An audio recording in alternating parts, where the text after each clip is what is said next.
Today I'm speaking with Richard Lang.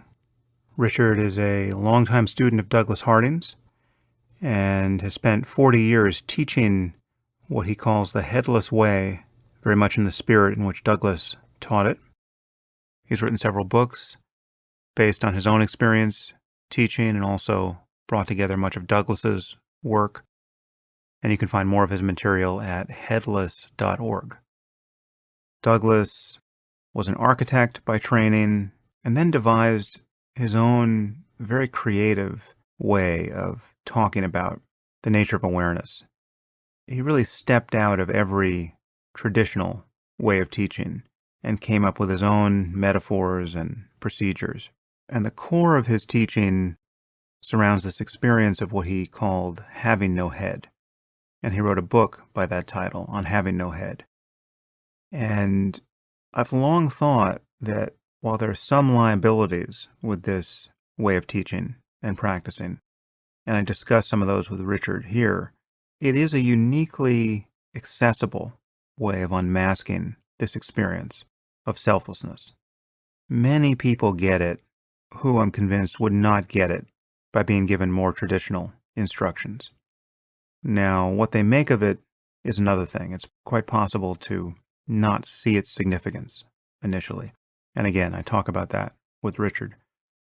But introducing Richard in this context seems especially apropos because Douglas Harding and his teaching were at one point singled out for criticism by some very smart people.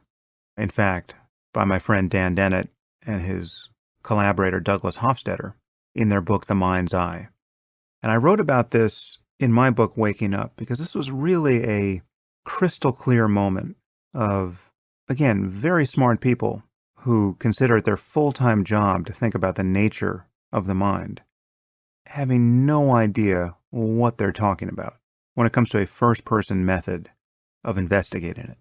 So before I bring Richard into the conversation, I want to read the section from my book, Waking Up, titled Having No Head. The basic insight is this, that Douglas noticed that from the first-person point of view, when he looked out at the world, he did not see his own face. He did not see his own head. Rather, where he knew his head to be, there was simply the world. Right? So when he was looking at another person's face, and they were looking back at him, and he was feeling implicated by their gaze, because he knew what they were staring at. They were staring at his face.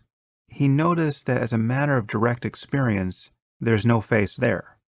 And he found that he was simply the space in which they were appearing. I'll give you the quotation that Hofstadter and Dennett excerpted in their book and then criticized. Just give you a sense of the intellectual impasse here. So this is a quotation from Douglas Harding. Then I'll give you Hofstadter's reaction to it. What actually happened was something absurdly simple and unspectacular. I stopped thinking.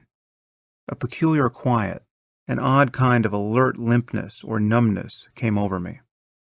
Reason and imagination and all mental chatter died down. For once, words really failed me. Past and future dropped away. I forgot who and what I was, my name, manhood, animalhood, all that can be called mine. It was as if I had been born that instant, brand new, mindless, innocent of all memories. There existed only the now, that present moment, and what was clearly given in it. To look was enough, and what I found was khaki trouser legs terminating downwards in a pair of brown shoes, khaki sleeves terminating sideways in a pair of pink hands, and a khaki shirt front terminating upwards in absolutely nothing whatsoever. Certainly not in a head.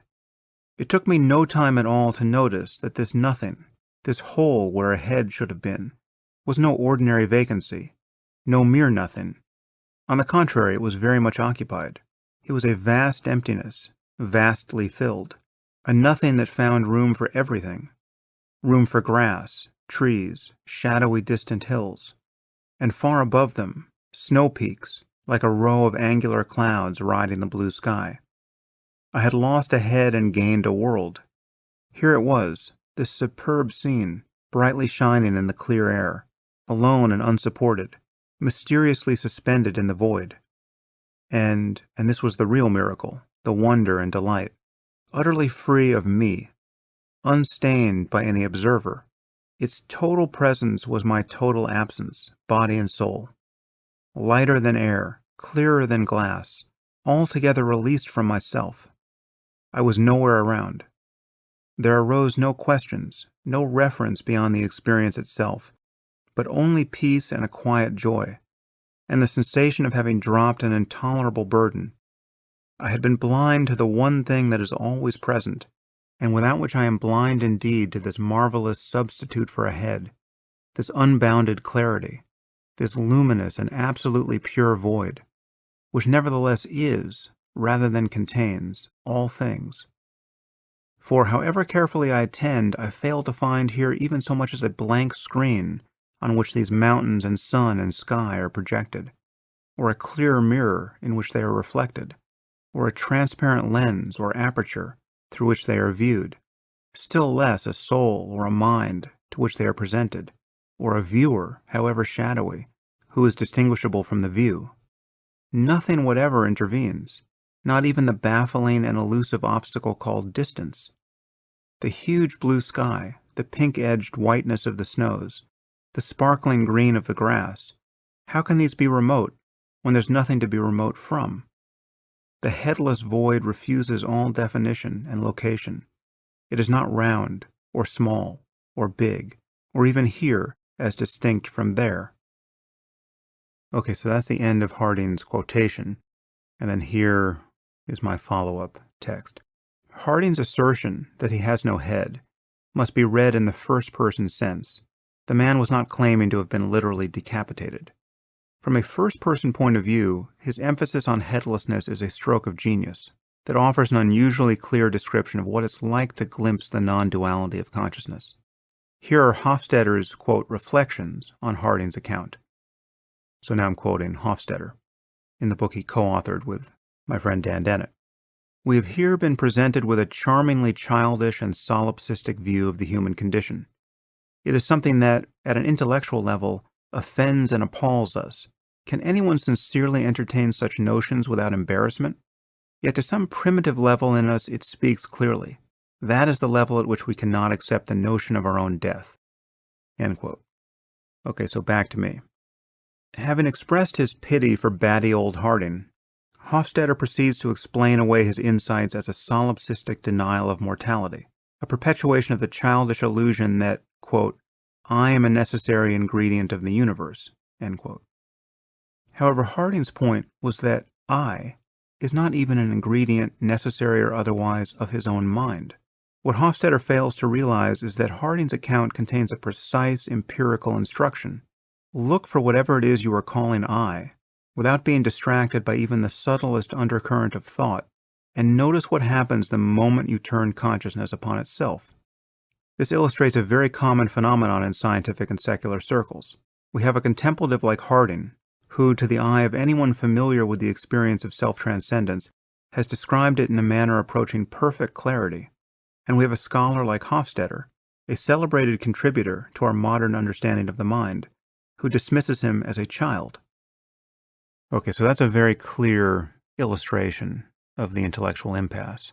And upon hearing my conversation with Richard Lang, many of you may still be stuck on Hofstadter's side of the impasse. You might just think, what are they talking about? Of course I can't see my head. What are you, crazy? Again, if that's where you're stuck, all I can do is encourage you to keep looking. And now I bring you Richard Lang.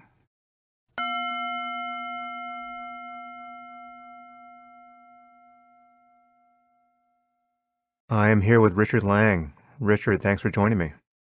A pleasure to be here, Sam. So how do you describe what it is you do? Well, I don't know really. I describe it as seeing who you really are, and it is paying attention to what it's like to be yourself from your own point of view, as opposed to what you are for others. So if someone was looking at me, they'd see Richard sitting at the desk and obviously see my head and background. But my point of view, the first person point of view, is quite different. I don't see my head. I'm looking out of open space. I am a space for the world, I would say. So it's a very different point of view from the objective one, where I'm a person. And I accept both. I love both. And I would say that this experience, which is so obvious, I mean, all the listener has to do is look and notice whether they can see their own face. I'm sure they can't, and instead you see the world. But it is essentially a non-verbal experience, and you can't get it wrong. You can't half see your no face or see it a bit blurry. And I would say I'm convinced it's the same for us all. We're all looking out of this single eye, this openness, but we've got a different view out and different responses to it. So, well, how's that for a starter?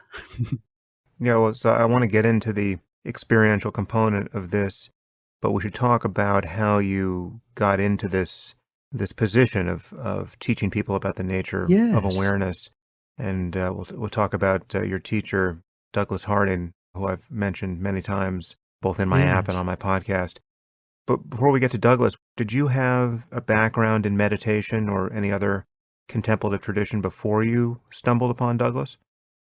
Well, in a way I did. I mean, I met Douglas when I was young. I was 17. But I had, when I was about 10, the headmaster at my school told a story, which was a story from someone called the Venerable Bede, who was Mm-hmm. this holy man in the north of England in, I don't know, 9th century or something. And Bede tells this story of a king and having a kind of feast in winter in a big hall. And there's a big fire. And in through a window flies a bird across the room and out the other window. And Bede said, this is what our life is, and who knows where we came from and who knows where we're going. And the headmaster at my school told this story when I was about 10, and it got my imagination. I thought, what is out that window? Mm. And so I got interested, in Christianity at the time. That was the context, and really in the mystical side of it. But at the next school, there was no one sort of really interested in that. And it was the late 60s. So I started reading around and reading about other religions. And I got interested in Hinduism in particular and Buddhism. And I wanted to get enlightened Mm. at 15, 16. And then I read a book on Zen by a guy called Christmas Humphreys. And there was a note about the Buddhist Society Summer School. This is in England. And so I decided to go with my brother. And we went from the north of England down to near London. And we went to this summer school. It was very confusing to begin with, all kinds of different approaches. And then one day someone said, oh, you ought to go to the workshop, informal workshop with Douglas Harding this afternoon. And I hadn't heard of him, but we went. And Douglas got us to point a finger back at our no face and look. And rather fortuitously, I found what I was looking for. Mm. And Douglas was very friendly, and he said, anyone interested, come and visit. He lived in Suffolk, in sort of east of England. So when I got back home with my brother, my mum looked at us. She was worried we were going to join a cult or something, Mm-hmm. realized we were fine, and then was interested herself. So around Christmas time, we all went down by train and stayed with Douglas. Well, there was, as usual, about 10, 15 people there. And it was a weekend. He had two houses, and one of them was used solely for people interested in, well, what we called seeing. And that really was the beginning of a friendship with Douglas. And he had many, many friends, and he never charged a penny.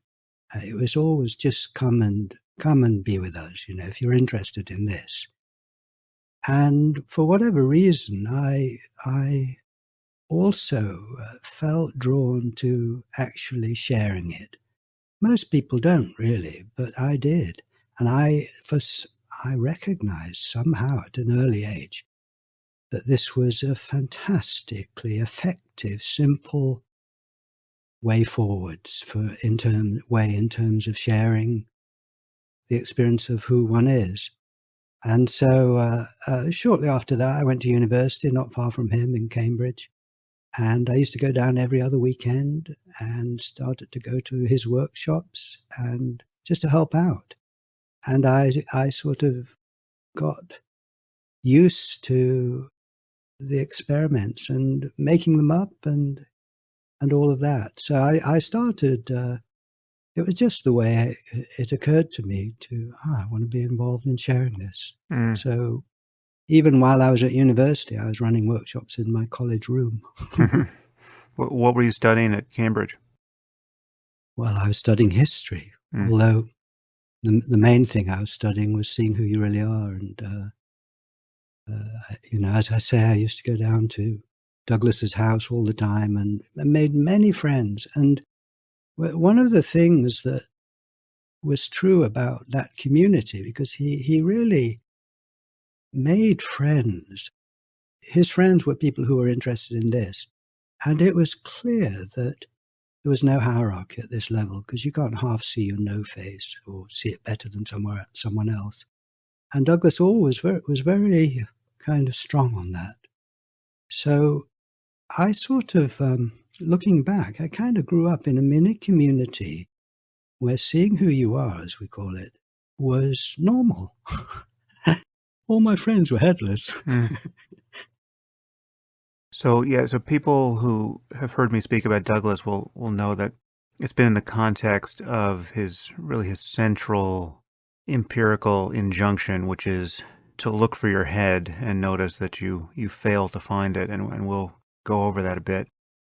Mm. But what's so interesting about Douglas is that he came up with truly novel practices and analogies and framings and ways of looking into awareness. It's his own methodology, which really is very effective for so many people. I would argue it has at least one pitfall, which we'll get into, and it touches this point you made about there being no hierarchy and no way of doing it wrong, or no way of, once you've seen it, you've seen it. And I think there's definitely some caveat to issue there. But before we get there, let's just talk about Douglas, the man, for a moment, because I think I was mistaken about a few points of his biography. When I've spoken about his insight, I believe I have this from his book on having no head, that he first noticed this when he was in Nepal, staring out at the Himalayas from this place called Nagarkot. But from reading you've published essentially a graphic biography, The Man with No Head, and it seemed that he had this insight into headlessness earlier. So maybe you can just give us a brief tour of Douglas's Yeah. spiritual biography. Yes. Well, he grew up in a exclusive Plymouth Brethren, which was a very strict Christian group. And his father was very keen, very dedicated. It was a very small group in the east of England. And they used to, have prayers twice a day and 4 times on Sundays and God knows what. But at 21, he left. And his reason for leaving was that, well, you might be right, but I am not going to accept that you're right just because you say you are. I want to find out for myself. And it hurt his father. His father cut off from him. And anyway, Douglas went his own way, but he had been profoundly affected by his father. During the First World War, the Germans bombed the town where they were. It was a seaside town. And his father refused to go into the cinema to seek shelter, but got the whole family on their knees praying while the bombs came over or the shells came over.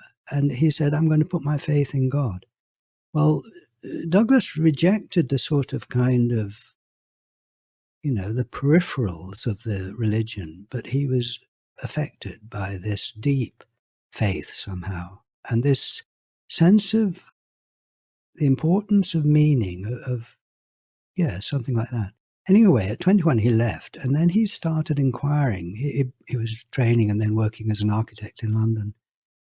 And he started inquiring into what he was. And I think he often used to say, the basic thing that amazes me is that I am. Just how amazing just to be. I might not be. And while I am, I'd like to find out who I am, what I am. And he'd already rejected what the Plymouth Brethren was saying. So at this point, he wasn't going to take on another dogma. He was going to look for himself. And he started really by recognizing that he was made of layers depending on where the observer was. So, at 6 feet he was human, but closer to he was cells. And then further away he was a city or a species.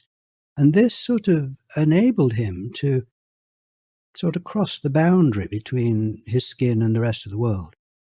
And he began developing this feeling that this view that he was like an onion with layers. And of course, when you realize that, you must ask what's at the center. And in 1937, he'd already written a book by then.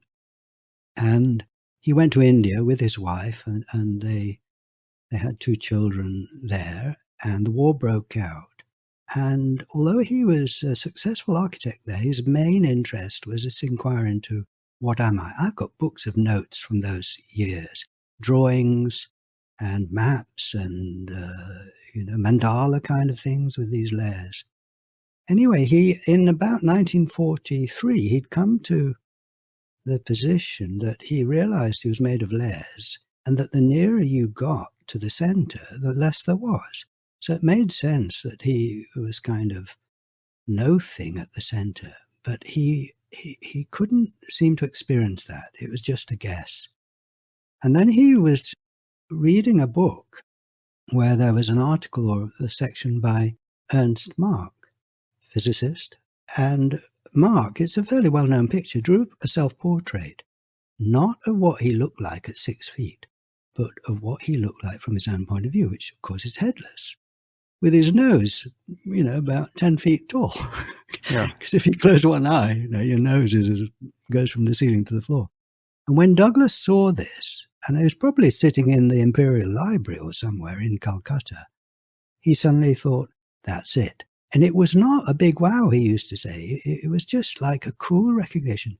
Ah, that's what I am at 0. That's what I am. Ah, you see.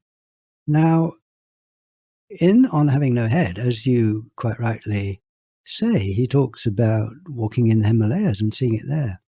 And he used to say, oh, well, I did walk in the Himalayas and I did see it there, but that was just a sort of way of starting the book. Right. But recently I was going through all his books, and he's got a whole load of books by Suzuki. And I was looking through, because he made notes in all the books, and when he read them and when he reread them and so on. And there's a little section on Satori, on the wow experience. And just underneath it, Douglas has written Darjeeling, exclamation mark. And so I think, after seeing it down in Calcutta, he did go up several times up to that part to, walk in the hills. And he must have had understandably a powerful experience of being space for the mountains. So I think it's all true in a way. And what was his connection to other contemplatives and teachers of the time? And so he began teaching. When did he begin teaching in earnest? Was it the 50s? Well, what happened was he was very much on his own in India. He didn't go around any gurus. He was totally working on his own, doing research, And when he saw this, he realized in 43, he realized it hit gold. He came back to England in 1945, just towards the end of the war, and he said to his wife, who'd already returned, I'm going to take a year off to write my book. Well, in the end, a year turned into 5 years. And he was on his own. 5 years, 14 hours a day, 7 days a week. One holiday in all that time. And the book is The Hierarchy of Heaven and Earth. It is huge. 600 pages, just huge. And then he condensed it because he knew he couldn't really publish that. And C.S. Lewis read it, and that's how it took off. C.S. Lewis wrote back and said, "I've never been so drunk with a book, since I read Bergson in World War I or something." And so that began to put him on the map. But he wasn't teaching. He was a writer. He was a thinker. And then he got back, this was in the 50s, got back into architecture because he hadn't been earning any money, became very successful, continued to write a bit here and there. But at the end of the 50s, he felt he was in the doldrums and he wasn't getting his message across. And at that time, he came across Zen through Suzuki, really. And for the first time, he came across people, the old Zen masters, who were talking about their original face, the face you had before. They were speaking his language. And at the same time, he also came across Ramana Maharshi, who influenced him and affected him I think with his just total dedication. That's what Ramana was about, wasn't it? So at the end of the 50s, because of this discovery of Zen, he then got in touch with the Buddhist Society, thought, oh, well, maybe there are some people there who will understand what I'm talking about, because he had not shared it really with anyone. He was on his own with it. And Christmas Humphreys and Wei Wu Wei recognized that Douglas had something here, and they published On Having No Head. And that was his first really popular book, which, of course, he starts with that, the best day of my life, I was walking in the Himalayas, all of that, and so I had no head. But it wasn't until 1964, that book was published in 61, that he really shared it for the first time with someone who was his secretary in his architectural practice. And it blew her mind. And it blew his mind that it blew her mind. And he thought, oh, I can die now.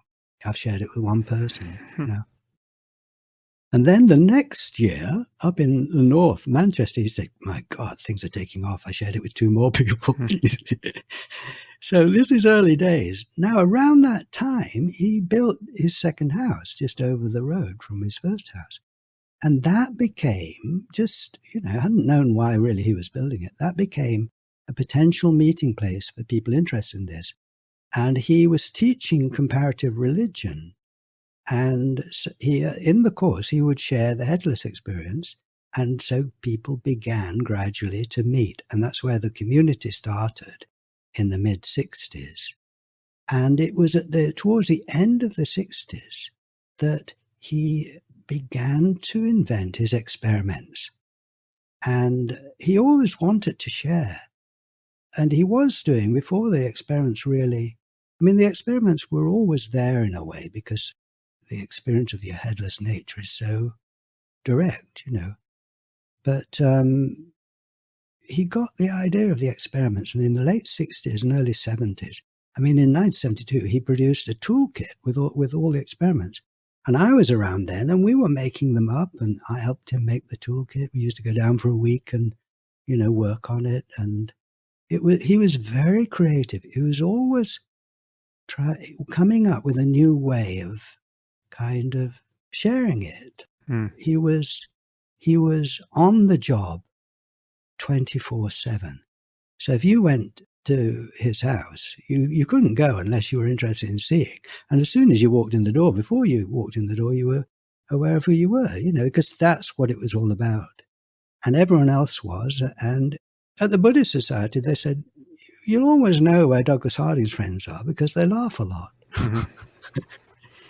So he just followed his instinct. He knew he wanted to share it. He knew he'd got something really powerful.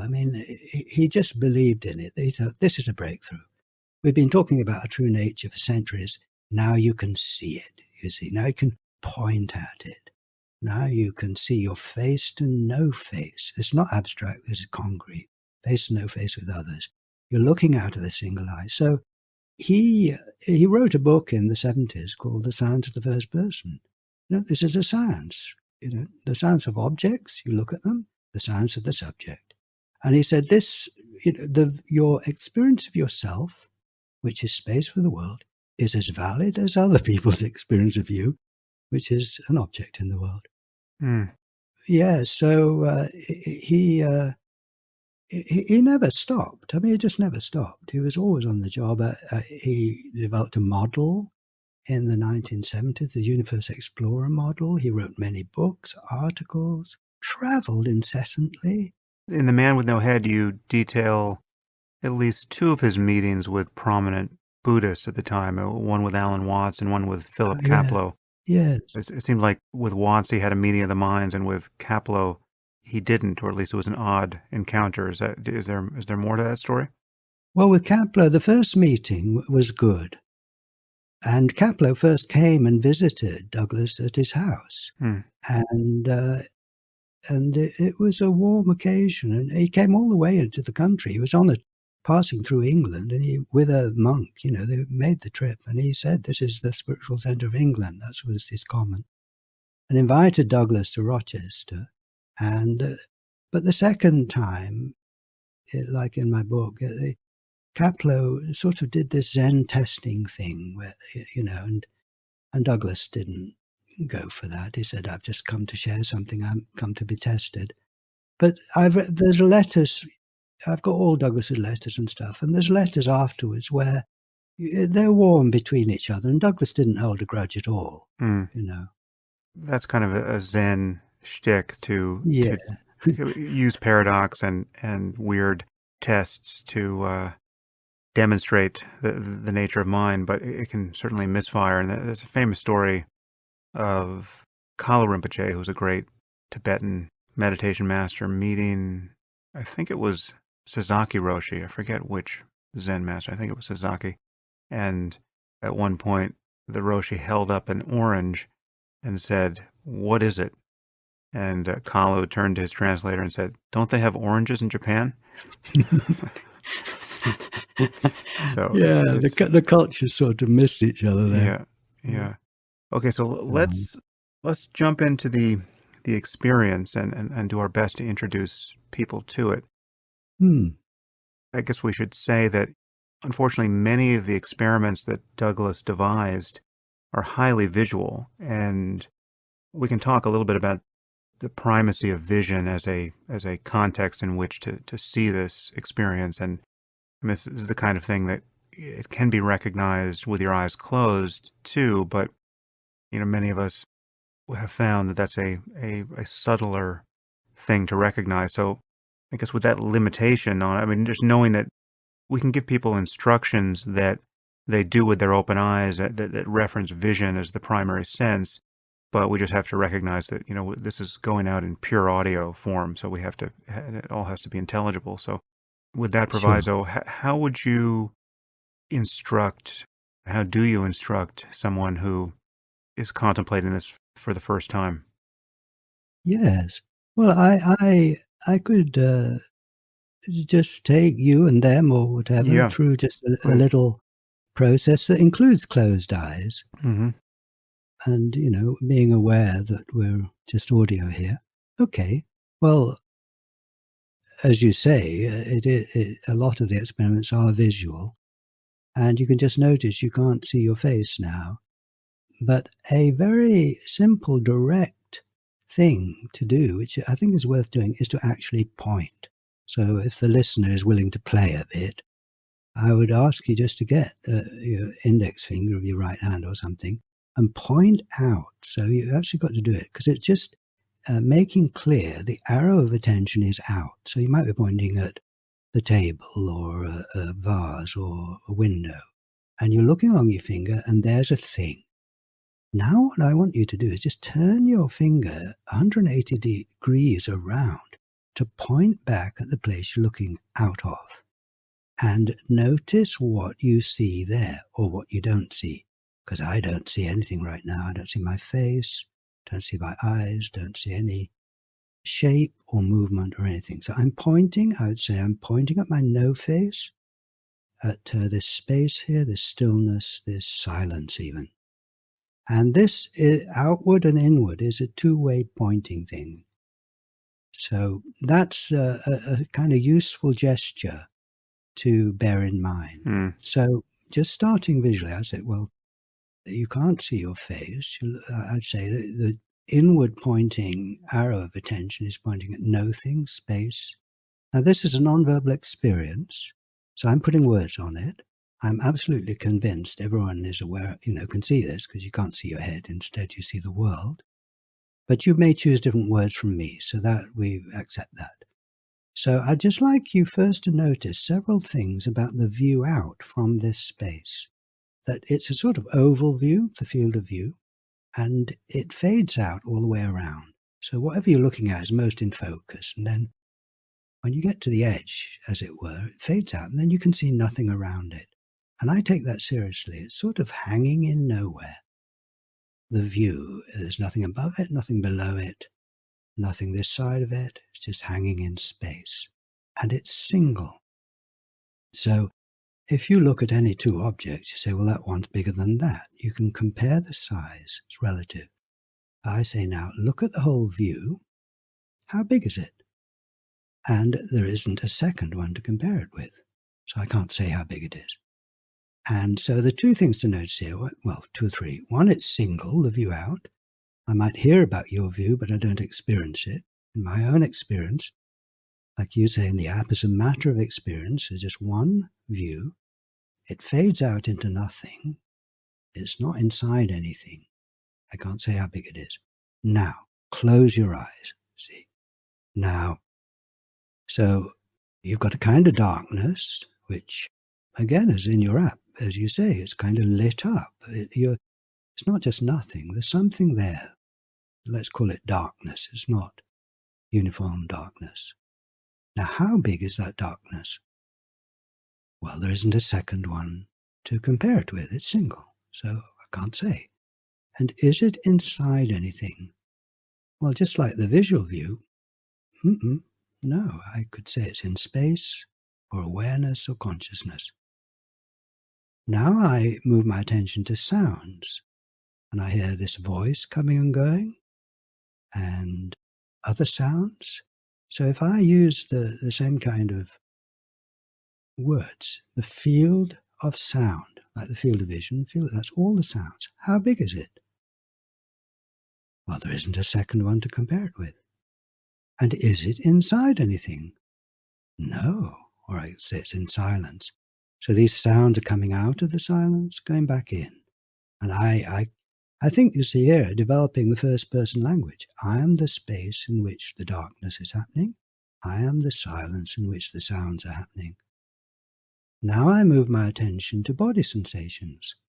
And if I put aside my memory, my sort of map, and just go by the sensation, see, lots of different sensations. Now, how big is the whole field of sensation? Well, there isn't a second one to compare it with. It's single. See, I can't say how big it is. And is it inside anything? In this awareness. Now, I identify with my body sensations often enough. So if I say that I can't say how big the field of sensation is, I can say, I can't say how big I am. I'm not inside anything. Yes, I'm single, I'm alone. And then finally, we can move our attention to thoughts and feelings.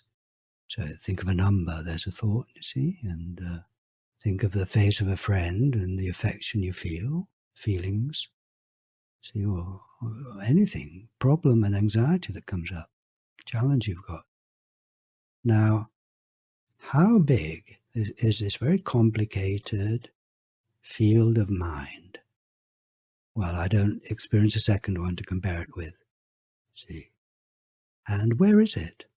Well, I think as the Zen people say, it's in no mind, or my thoughts, like my voice, are coming out of nowhere and disappearing again.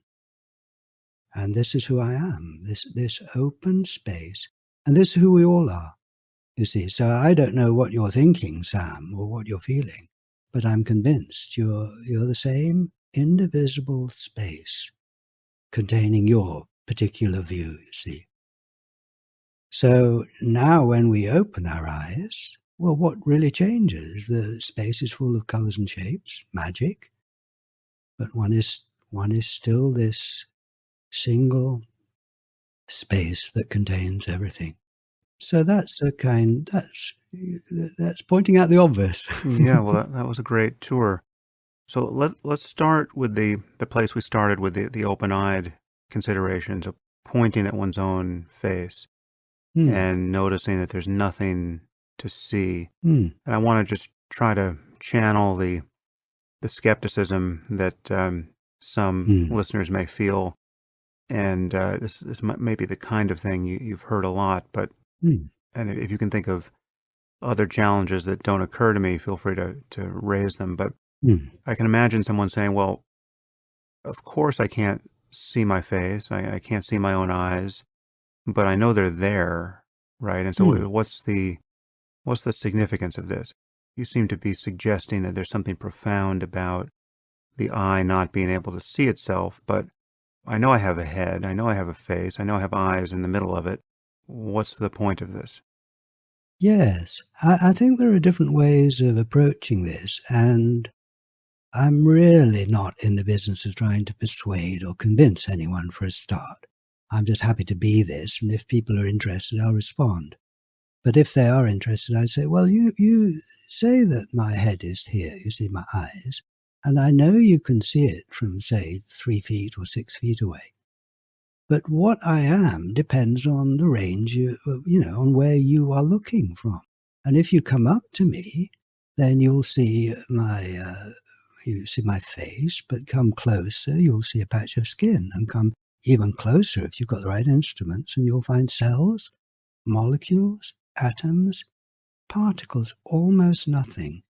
And I'm right at zero, and I say, well, absolutely nothing here, but I'm aware and full of everything.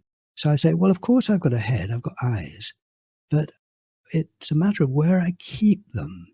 And I keep them out there in the mirror, and I keep them in other people at a range there. I need them, but they're not central. Now, obviously, this is a very different way of appreciating what one is, but it does actually fit with what science says. And what we've done, you see, is accept what everyone tells us about who we are from their point of view and say, well, you must know more about what I am than I do. And what I'm suggesting is my point of view, which is headless, eyeless, tongueless, without anything here, is valid here. And when I touch my head, you say, well, look, you can touch your head. I say, well, for you, I'm touching my head, but for me, my hands disappear, and there are sensations in awareness. And this is taking it as it's given. And if someone doesn't, go along with that, well, there's nothing I can do really. And, you know, uh, this does make sense, but whether someone says yes, no, or maybe to it is rather mysterious to me. Hmm.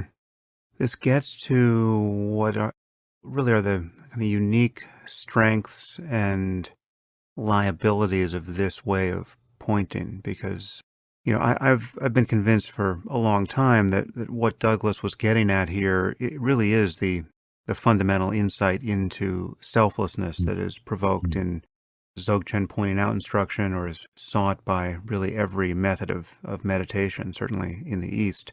And it's what the Advaita teachers are talking about, people like Ramana Maharshi. Mm. And the thing that the headlessness insight gets at almost uniquely well is how available the glimpse of Mm. this quality of consciousness is, how it's right on the Mm. surface, how Mm. there's no such thing as depth. There's no Mm. place to go deep within through a Mm. practice of meditation to see this. And and there are many analogies that I've used to indicate how on the surface this is. And so, one analogy I've used is seeing the optic blind spot. I mean, once Oh, you are yes. taught how to do that, well, then that thing you're seeing isn't far away. It's not deep within. It's in some place on the surface of consciousness that you didn't realize existed until you saw this particular effect. Yes. And another example I use is the difference between looking through a window at the scene outside or inside and seeing your face reflected on the surface of the glass. Yes.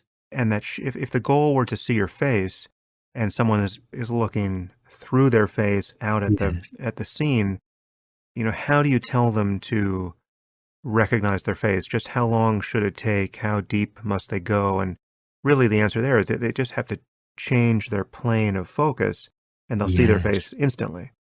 Yes. And that does get at, again, these analogies are imperfect, but it gets at something that this method, when it works, reveals really well, which is that there really is no distance here. And Mm. what's being pointed out is already true of the nature of awareness. It just has to be recognized, and there's really Yeah. no distance to go. But the flip side of that is that people who haven't spent a lot of time meditating and haven't deeply ingrained this search for insight into selflessness may glimpse this thing, very briefly and not see it as the answer to their search because they really haven't had a search they haven't become connoisseurs of their unenlightenment. And so they don't see that this glimpse of openness and centerlessness immediately balances the equation they've been struggling to solve. Yes. And I believe Douglas, correct me if I'm wrong, but I thought that he once said in some context that the voice of the devil says, "So what?" And do I have that right? Did he notice this as a problem where people would glimpse this and then say, well, so what? And then it was hard to kind of get them past that point. Well, yes. I mean, you show them their true nature and they go, "Oh, okay, well, what's on TV tonight?" It's astonishing. Douglas was astonished that you could show this and people would not value it. But he took that with a pinch of salt and, he in the end, he shared it with so many people. And I think I probably have the same approach. You go around sharing it as widely as you can and affirming everyone's got it, and then you stand back and see what happens. Hmm. And some accept it and some don't. And it's really mysterious and really interesting for that reason. I mean, fascinating. And we have regular online video meetings, so quite a few a week. And I've started asking people, why do you value this? And everyone's story is different and sort of unpredictable, really. And my feeling is that one just goes and shares it and affirms everyone's got it and that their response, whatever it is, even if it's so what, is valid. And as you go round, gradually, it seems to me, more and more people say yes to it and value it. And that is infectious. And it's a long-term project. Hmm. But I am part of a community where I can see how powerful that is and how wonderful and how much fun it is. And I just think, well, we've got a great party going. There's no need to advertise it, really. It will speak for itself, and it does. Hmm. And so, yes, I mean, I really don't think one can judge whether someone is ready for it or not. I say everyone is ready, and here you are. Do what you like with it. So let's map this on to a more traditional way of thinking about this, which, exists in many places, but I would say Dzogchen has been the most systematic in talking about both sides of this, the seeming paradox of this already being true of the nature of Mm, mind. And on that account, you have people from, the Zen tradition and the Advaita tradition, sometimes speaking as though practice doesn't make any sense because this thing is already true. But the other side of that is a glimpse of this isn't sufficient. That's actually the beginning of someone's mm, practice. And what your job is thereafter is not to seek this as dualistically as though this were some goal that had to be attained, but to get used to this and more used to this yes. and grow into it so that you're living from that place more and more, Yeah. and it becomes more and more obvious such that at a certain point it can't be overlooked. So how do you think about or speak about the difference between an initial glimpse of headlessness and a stabilizing of this glimpse, or Yes. a living from that place more and more. Well, I think it's both ends of the spectrum. I did a workshop just a couple of days ago, and at the end of it, about 40 people, someone said, "But how do I keep this going?" You see, I said, "Well, it's like anything. You've got to practice. And here's something that you can do if you're serious about wanting to get it going." I said, "I want you each day to commit yourself to noticing 3 times when you're with people that it's face to no face. And I want you to sit for 2 minutes and just on your own, quietly, and notice your single eye. And thirdly, I want you, when you're walking down the street, at least once in the day to notice you're still and the scenery moves."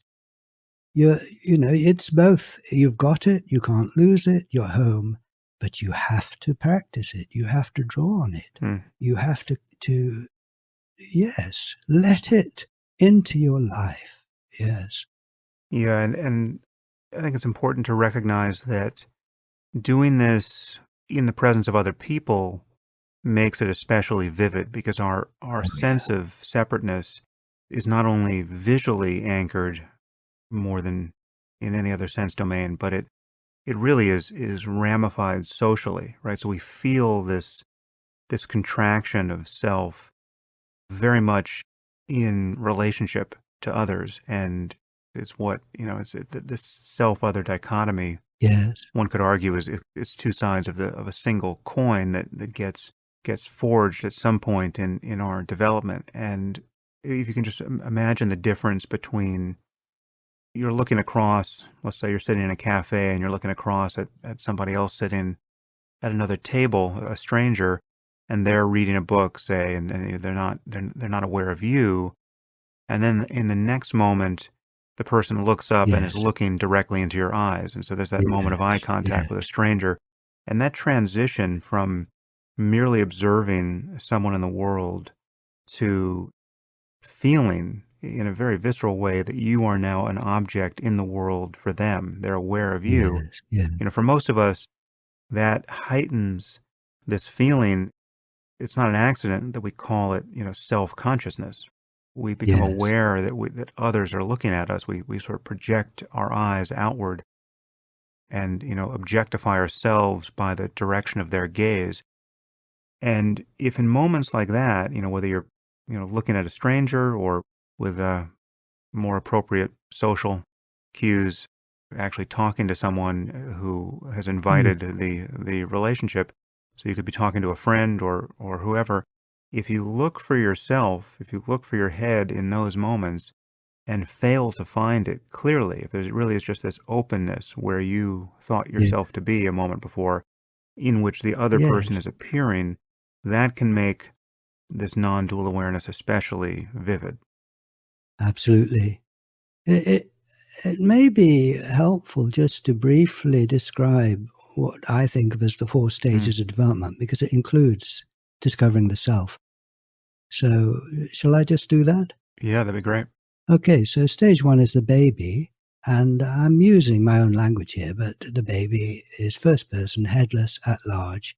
You have no idea of what you look like. You look at another person, you don't feel under inspection. The eyes don't have that power yet. So that's stage 1. Stage 2 is the child, where you're learning language. And through language, you're learning that others can see you. And you're developing the capacity to sort of, in imagination, go out and look back at yourself through their eyes as a thing. And as a child, you're not yet really sure what kind of box you're in. So it's as easy to be a train or a bird as a little boy or girl. And all of these stages are infectious. If you're with a baby, in my language, it's just giving you permission to be headless. It's just open. And if you're with a child, it's giving you permission to be flexible and playful and get down on the floor and Hmm. be a train, see. Because now you keep growing up, and the feedback through language from society is that 24/7, you are what you look like. You are the one in the mirror. Look, there's your face. That's what you are at center. We can see it. You can't, but trust us. And so you learn to see yourself as others see you and profoundly identify with that and act as if you're behind a face and act as if they are behind a face there. So now when you look at someone and they look at you, as you're saying, you feel looked at. That's a kind of learned thing. And you're doing the same. So you're communicating, I'm in a body, you're in a body. I can see you, you can see me. And you feel looked at. So that's the third stage, which is infectious. You walk into a room and everybody's doing it. So someone looks at you, you feel looked at. You're a thing. Now, potentially the fourth stage is when you reawaken to your own point of view, which, as you said, is headless. And you are space for the world. And when you look at someone else, now here's the little experiment to do. They turn their gaze to you, and normally you feel, put on the spot and looked at and thinged. Now you can look at that gaze and see it's directed into nothing, like you were saying. And so what sort of put you in the box, someone else's gaze, is now an opportunity to see that you're not in the box. And this fourth stage is as infectious as all the others. And so when you're with friends who are enjoying being headless, of course, we're still feeling looked at, but at the same time, we're aware that we're space for each other. And I hope that this is, I've got, I have many friends I share this with, and it's wonderful to finally bring into the public domain awareness of our true nature. And many people find that, a friend who's a guitarist, and he said as soon as he saw this and he went and performed, he suddenly wasn't on stage. He was space for the audience. Yeah. And, it's very healing in lots of kinds of ways. It's healing in precisely the way that mindfulness is healing, because it is a kind of mindfulness of the centerlessness of awareness. I mean, you're basically you're taking that as your object of mindfulness rather than any other object of consciousness. Yes. So it has the effect of, for those moments where you're aware of this, you're not identified with thought. You're not clinging to the pleasantness of experience or pushing unpleasant experience away. You're simply this openness in which whatever is appearing is appearing. And so it's got its own Yes. intrinsic equanimity and serenity to it. You're just recognizing this quality of consciousness. So when you Yes. teach people about this, do you talk about being lost in thought as the obstacle to seeing this in the next moment? I mean, how much of your discussion of this has a similar character to the way in which we tend to talk about practice of mindfulness or meditation generally? I think they dovetail perfectly, really. I suppose one slightly different angle maybe is that I talk about placing your mind, placing your thoughts. So normally we think of thoughts somehow at the center here in the mind, in our head. But when you are mindful, they're just objects, like you're saying, really. And they're out there Mm. with the table and with everything else. So your mind is at large, and there's no mind here. And the mind loves it. It's very freeing. To see your mind is the world, is big. The thoughts and feelings don't affect your no mind. They don't affect this space. But you're not in denial, and you experience the whole range of things. Wonderful. But they're there and not here, if that makes sense.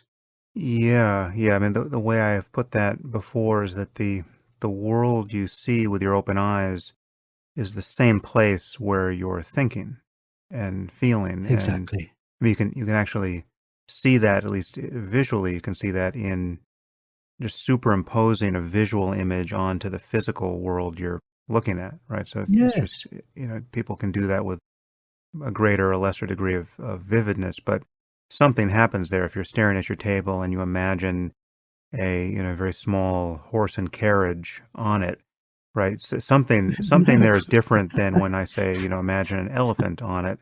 And that superimposition of something shows you that your visual mind is, in some basic sense, before your eyes. And we just know as a matter of Yeah. the underlying neurology, this is all happening in the same place. And I mean, that really opens up some profound things because, I mean, how on earth you actually imagine an elephant? I mean, it just Mm, pops up out of nowhere, right? I mean, it's just extraordinary. But it pops up in the same place as the right. table. And so I say, well, the whole thing is popping up out of the great void. Now, this is magical. It is, yes. One pays attention because it's so Mm. interesting. Do you have any specific instructions for people when they look at their face in a mirror? 'Cause that seems like a very good. You can do that Yes, on well, demand in a way that you can't necessarily get someone to make sustained eye contact with you on demand. What practice would you recommend there? well, very similar to as you do on your app. I would say, okay. I mean, we always do this in a workshop. I take mirrors, and you get people to hold the mirror out in their, arm's length in their hand. And you just simply say to them, well, on present evidence, where's your face, you see? Well, it's there in the mirror, and there isn't one at the near end of your arm, so to speak. And so just as you're space for another person, face to no face, so you are with your image in the mirror, with yourself, which is a rather compassionate thing Mm, to do, actually. And you can say to people, all right, well, I mean, the mirror's telling you what you look like, this evening, but it's also telling you where your face is. And so I get people to bring it up towards them and see how it changes. And you've got to keep it at arm's length to see it. Well, then I might say, well, imagine we had a big, long mirror and I held it on the other side of the room where you could see your whole body. Now imagine one on the moon. What would you see? You'd see your planetary face. So the mirror is showing you where you keep your appearances. I've got a planetary face out at that range. I've got my human individual face at about 3 feet, and no face at mm, center. And, when you're growing up, you're taught to sort of reach into the mirror. I take people through this. I say, so imagine, looking in the mirror. Now imagine reaching in and getting hold of that face, pulling it out towards you, flipping it the other way around because it's facing the wrong way, enlarging it because it's too small, and imagine putting it on. Now those are the tricks you learn to do as you grow up in order to get this idea you're behind a face. That's where you get it from, plus what others say. But you don't actually do it. It's imagination. And when you actually look, I mean, you've got that going, and that enables you to function as a separate individual, which I think is terribly important. I'm not at all in favor of denying that. There's room for both. So you've got that going, but now that's your sort of public self. But privately, now you say, oh, my face is over there in the mirror. mm. See, I'm not like that here. And that face is growing older, but the space here doesn't grow older. Now, this is, a fantastic Mm. meditation.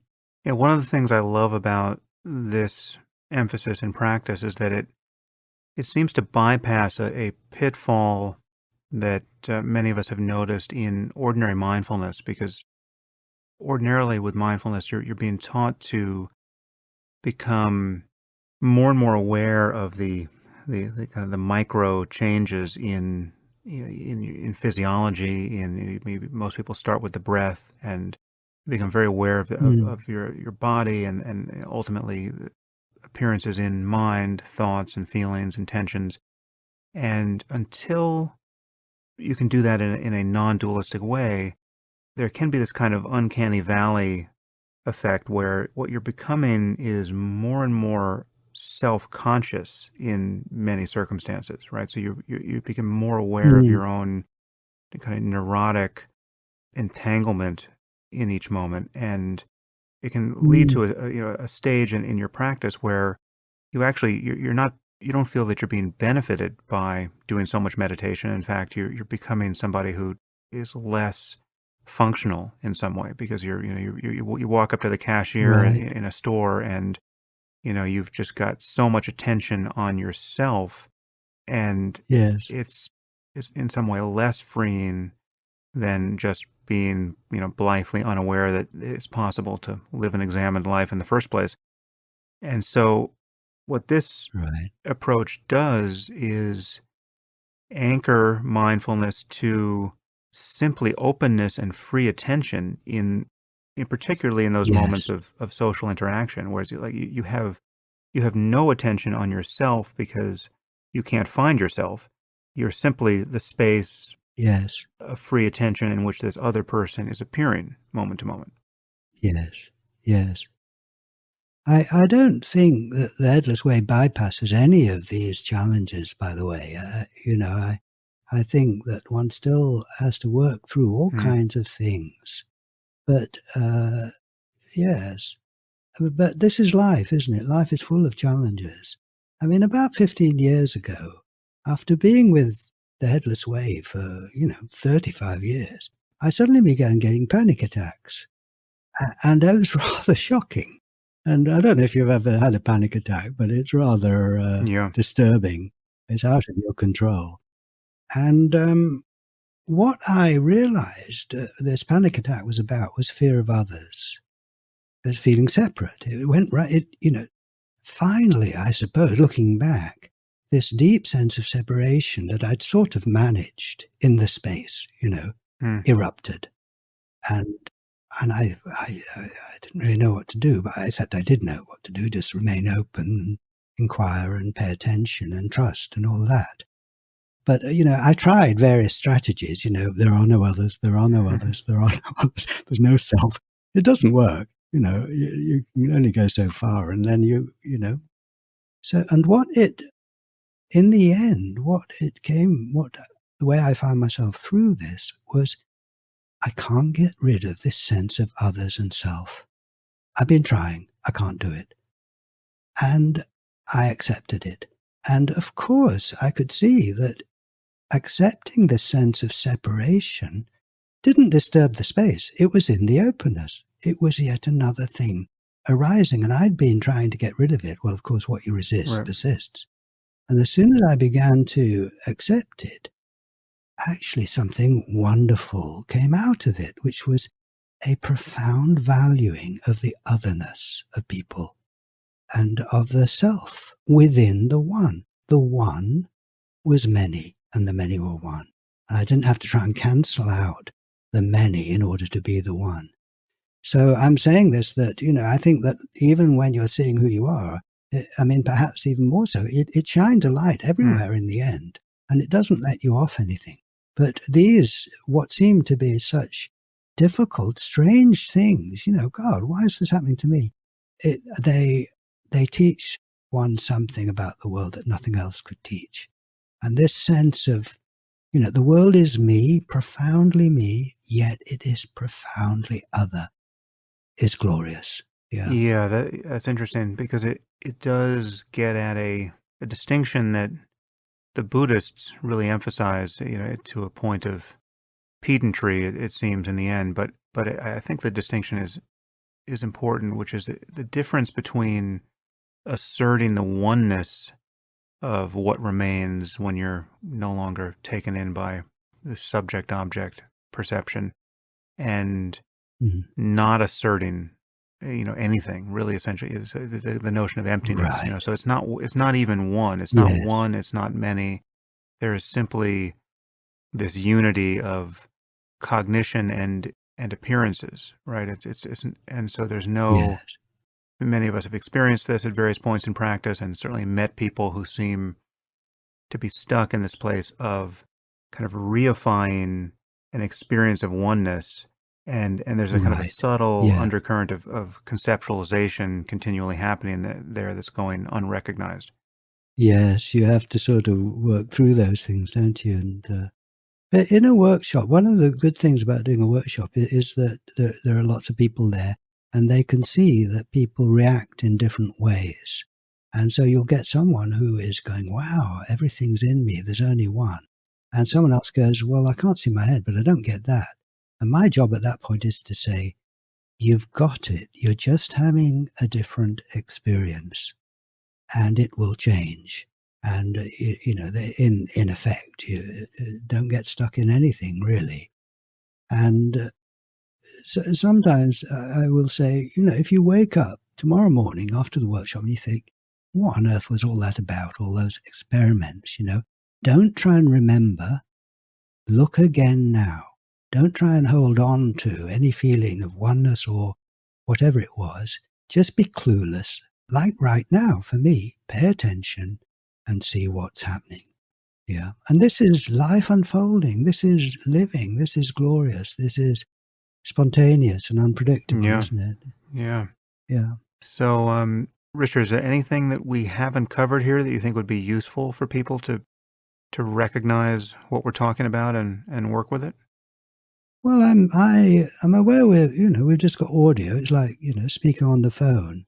And one of my jobs in my life has been a psychotherapist. I've done a lot of counseling and a lot of it on the phone. Hmm. And why I say it is that, I don't talk about the headless way on the phone. They haven't come for that. They might come for 6 sessions because they're suffering bereavement or ill health, whatever. Anyway, what I do is I just be the silence and I listen to their voice and my voice. And so what I'm paying attention to is 2 voices, like now, yours and mine, in the one consciousness. And obviously I know my voice is, this is my voice and that's your voice. But from the point of view of my true nature, they're both mine.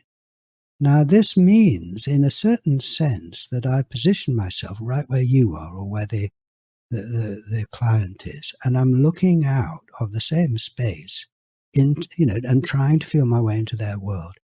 Now, I find that people sort of recognize that instinctively because you're on their side.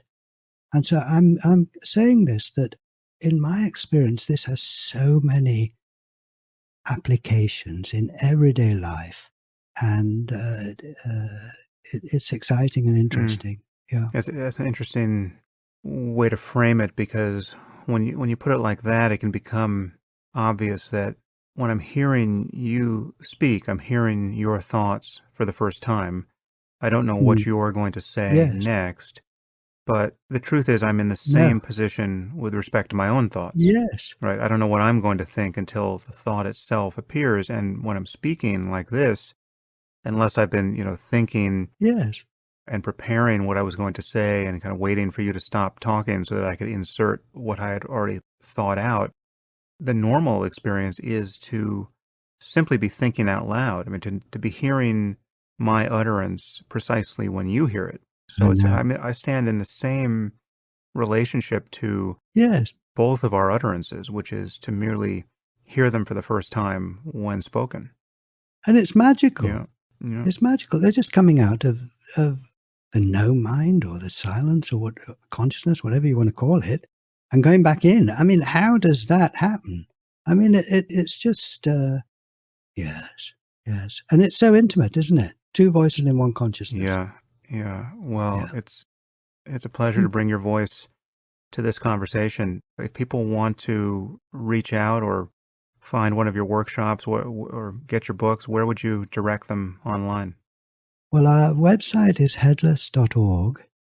And if people are interested in joining any of our online video meetings, they can just contact me through the website, and all our books are on the website and information about workshops.